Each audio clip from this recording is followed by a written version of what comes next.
and welcome to my vlog! Ayan, so for today's video, hindi na ako magpapaligoy-ligoy pa. Ang pag-uusapan natin ngayon ay about sa virtual assistant job. Kasi marami sa akin nagtatanong tungkol sa work na to kasi ito na yung trabaho ko ngayon, guys. I've resigned from my previous company kasi kailangan ko ng alagaan ng aking anak kasi ng aking tita na nag-aalaga sa kanya is kailangan na rin umuwi ng province. Ayan, kasi may kailangan ding asikasuhin. And so, kahit na nag-i-stay tayo sa home, kailangan nagtatrabaho pa rin tayo. Kasi tayo mga working mom is, sanay tayo na meron tayong sariling kita. Diba? So, let's begin! So, from the word virtual, usually ang work is online and remote job. So, meaning, hindi mo kailangang pumunta araw-araw sa office. Hindi mo kailangang suungin tong traffic na to, mag-commute ng ganito. Ayan. So, you can have your work from your home, from your, kung mayroon kang office na tinatawag, or from anywhere. Kahit nga sa beach pwede. Oo. So, basta convenient sa'yo, and may internet. Kasi kailangan mo talaga ng internet. So, kung gusto mo talagang maging virtual assistant, you have to invest for a computer or a laptop. Yun. So, bibihira yung makakahanap ka ng online job na pwedeng cellphone lang yung gamit. Usually talaga kailangan meron kang laptop, computer, and mas okay kung maganda yung headset and maganda yung iyong camera. Yan. So, yun yung mga tipa sa mga gustong maging virtual assistant. Kailangan mag-invest muna kayo sa mga gamit na kakailanganin ninyo. So, about naman sa specs ng computer na bibilihin ninyo, depende yan sa niche na i-offer ninyo kay client. Kung ang mga niche ninyo ay graphic designs, video editors, ayan, kailangan nyo ng mas maganda-gandang computer. Yung mas mataas yung specs and mas malaki yung memory. Kasi yun yung in-offer ninyong service. Kung mga admin task naman, so, pwede naman na kahit mga sakay kasi 8GB lang yun eh. Ayan, tapos 5th gen ata, nakalimutan ko. Kasi second hand lang naman yung nabili kong laptop. And kasi wala pang pambiling brand new. Tsaka na kapag lumaki-laki na yung income, ayan. So, kahit na simpleng laptop and computer, pwede naman. So, again, depende sa niche na i-offer ninyo kay client. Next, kailangan ba magaling mag-English? So, again, depende rin ulit sa niche na i-offer niyo kay client. Kung ang inyong i-offer is voice jobs, like cold caller, appointment setter, ayan, kasi para silang mga CSR. Yan, may CSR din naman sa pagiging VA. So, kailangan nyo talaga ng fluent in English. Kasi makikipag-usap kayo sa mga clients. And usually, mga clients nyo naman is hindi naman din talaga mga Pinoy. Usually mga galing abroad or mga nasa abroad. Ayan. Pero kapag ka mga admin tasks or non-voice jobs, pwede naman kahit simpleng English lang basta magkakaintindihan kayo ng inyong client. Ayan. So, basta kailangan kapag interview, compose yourself and then kailangan maging confident ka. And kailangan yung skills mo alam na alam mo talaga. Kasi ang mga clients ng virtual assistant jobs, wala na silang time para mag-train, wala silang time para ituro sa'yo lahat isa-isa. So, you really have to be ready kapag ka na dyan ang interview, kapag ka kailangan ng training, kapag binigyan ka ng task, kailangan alam mo talaga yung gagawin. So, importante na inaral mo yung skills na i-offer ninyo kay client.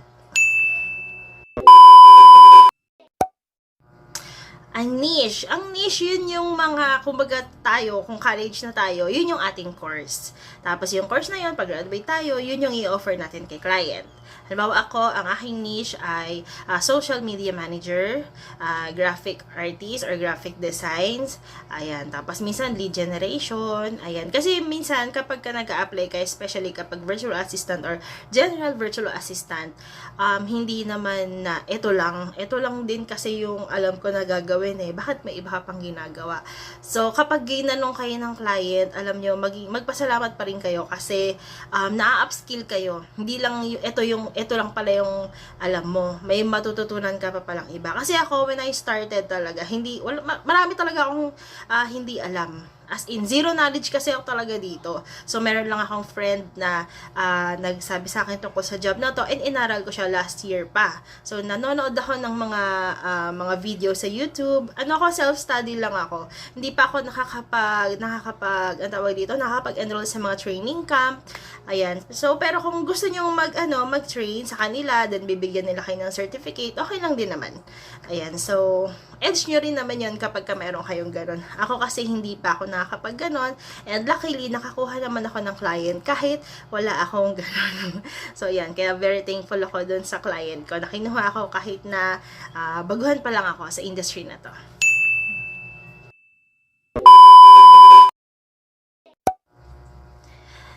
No, I don't buy it. Oo, kasi para sa akin, mas maganda yung pag nag-apply ka dun sa client mo, is alam mo talaga kung ano yung gagawin mo. Ayoko ng yes, tapos hindi ko pala alam yung gagawin. Oo, kasi parang hindi siya fulfilling sa part ko. Oo, tsaka medyo marami kang maapektuhan din na Filipino VA community pag ganun ang ganun. Kasi syempre, kaya nga nila tayo kinukuha kasi very reliable tayo, hardworking, about sa mga ganyang job. 'Di ba? Tsaka mas maganda yung, alam mo talaga yung service na i-offer mo, and then mas maganda yung ina-upskill ka, 'di ba? Mas marami kang natututunan, ayan. Unless gusto mong i-outsource, 'di ba? Yung ikaw yung mag-a-apply pero iba yung gagawa. So, kung gusto mong ganun yung setup ninyo, okay lang din. Pero syempre, hati kayo ng kita nun, and usually, ginagawa yon ng mga tao na medyo marami na silang client or loaded na sila sa trabaho. So, tinuturo lang nila yung mga ibang job nila sa iba. So, yun lang. Tools, yun yung mga applications na ginagamit. Depende sa niche mo. Halimbawa ay, ang niche mo ay, kagaya ko, social media manager, Whatsuit, Buffer, basta yung mga, yung mga, tawag dito, yung mga nag-i-schedule ng post, yan kailangan matutunan nyo. Kailangan aralin nyo din. Kung video editor kayo, Adobe Photoshop, Illustrator, ano pa ba? Basta yung mga applications lang din yan. Yan. So, ibang term lang ng applications ay ang tools. So, kapag tinanong ka ni client, are you familiar with this tool? Kung naaral mo naman, there you go. Diba?